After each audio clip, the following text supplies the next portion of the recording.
오늘 말씀은 요나 2장입니다. 나의 서원을 갚겠나이다 라는 주제로 말씀을 전하겠습니다. 요나는 자아의 개념이 아주 강한 선지자였습니다. 자기의 머리로 이해할 수 있는 말씀에 순종하는 것과 자기가 알고 있는 수준의 영역에 갇힌 하나님으로 이해하려고 했기 때문입니다. 지난 시간에도 말씀을 드렸듯이 니느웨로 가서 40일이 지나면 니느웨가 무너질 것이라고 하신 하나님의 말씀을 믿지 않았습니다. 만에 하나라도 그들이 회개를 하면 살려주실 하나님이심을 알았기 때문입니다. 그렇다면 굳이 무너질 것이라고 하지 말고 회개하라, 그리하면 살아날 것이라 라고 해야 되는 것 아닙니까? 이것이 요나의 핵심이었습니다. 살려주실 거면서 왜 망할 것이라는 선포만 하게 합니까? 이것이 요나의 의문입니다. 그런데 하나님은 너의 생각을 더하지 말고 내가 네게 명한 바 40일이 지나면 니느웨가 무너지리라 이 말씀만 전하라고 하셨습니다. 그러자 요나는 어차피 살려주실 땅이라면 내가 가서 전하지 않아도 되는 것 아닙니까? 라는 식으로 저항을 했고 다시스로 도망을 쳤던 것입니다. 그런 그의 앞에 다시스로 가는 배가 딱 기다리고 있었으니 얼마나 기분이 좋았을까요? 그러나 사공들도 제어할 수 없는 폭풍을 만났을 때 그는 직감적으로 알았습니다. 이 일이 하나님께로 왔다는 것을 말입니다. 그래서 그가 다음으로 선택한 것은 죽음이었습니다. 죽으면 니느웨로 갈 일도 없을 것이고 니느웨가 살아나든 망하든 자신과는 무관할 것이라고 생각했습니다. 결국 그는 뱃사람들에 의해 바다에 던져집니다. 그리고 그가 죽었더라. 그러면 끝나는 것입니다. 그렇지만 여기서부터 반전이 시작됩니다. 하나님께서 이미 큰 물고기를 준비하셨고 그 물고기로 하여금 요나를 낼름 삼키게 하신 것입니다. 물에 빠지든 물고기의 삼킴을 당하든 죽어야 했는데 죽지 않은 것입니다. 사람들이 착각하는 최악이 무엇이라고 했습니까? 죽으면 끝이다 라는 생각이라고 했습니다. 죽으면 끝나는 것이 아닙니다. 죽으면 영원한 것이 새롭게 시작됩니다. 그것이 천국이냐 지옥이냐 평안이냐 고통이냐 그 차이일 뿐입니다. 요한계시록 9장 6절에 그날에는 사람들이 죽기를 구하여도 죽지 못하고 죽고 싶으나 죽음이 그들을 피하리로다. 죽음이 우리를 피하면 고통만 연장될 뿐입니다. 물론 이 죽음도 마지막 날에는 하나님의 심판을 받게 될 것입니다만 어쨌든 죽음이 모든 문제의 해결책이 아니라는 사실입니다.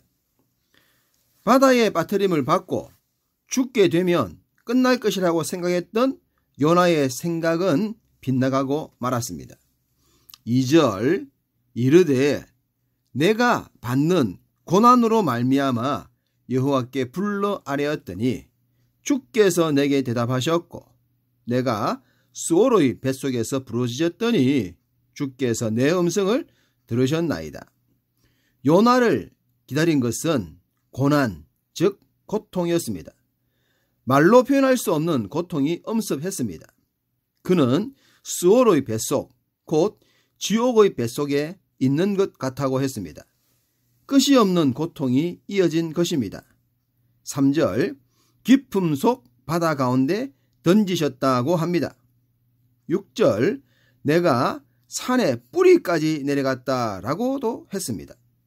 우리는 수압의 고통을 겪을 기회가 별로 없습니다. 그런데 잠수하는 분들의 이야기를 들어보면 무서워집니다.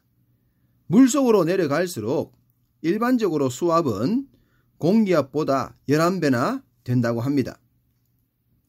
요나를 삼킨 큰 물고기는 수십 미터 밑으로 내려갔을 것이고 요나는 평생 경험하지 못한 수압의 고통으로 죽을 것만 같았을 것입니다. 머리는 쪼개지는 것 같고 귀청은 금방이라도 터질 것 같으며 눈알은 심리를 튀어나갈 것만 같았을 것입니다. 5장 6번은 어떠했겠습니까?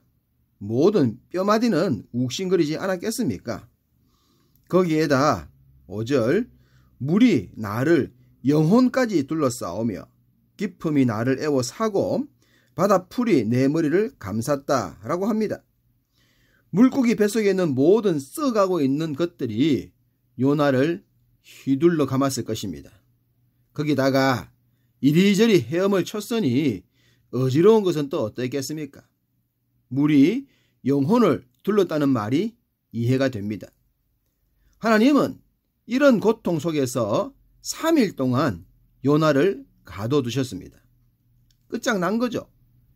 3시간도 아니고 3일 동안이나 이런 고통이 이어졌습니다.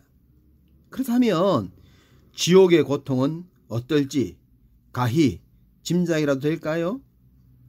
결국 요나는 기도할 수밖에 없었을 것입니다. 하나님을 찾을 수밖에 없었을 것입니다. 하나님을 생각하지 않을 수가 없었을 것입니다. 7절 내 영혼이 내 속에서 피곤할 때에 내가 여호와를 생각하였더니 그는 이 와중에 하나님을 생각하게 됩니다. 자신의 불순종, 자신의 선택, 자신의 의문 등등 모든 것이 파노라마처럼 지나가지 않았겠습니까? 요나는 생각했고 기도했고 회개했고 하나님을 인정하게 됩니다. 그리고 하나님은 물고기로 하여금 그를 육지에 토해내게 하십니다. 엉망진창인 모습으로 생명만 건진 상태로 요나는 이런 고백들을 남겼습니다.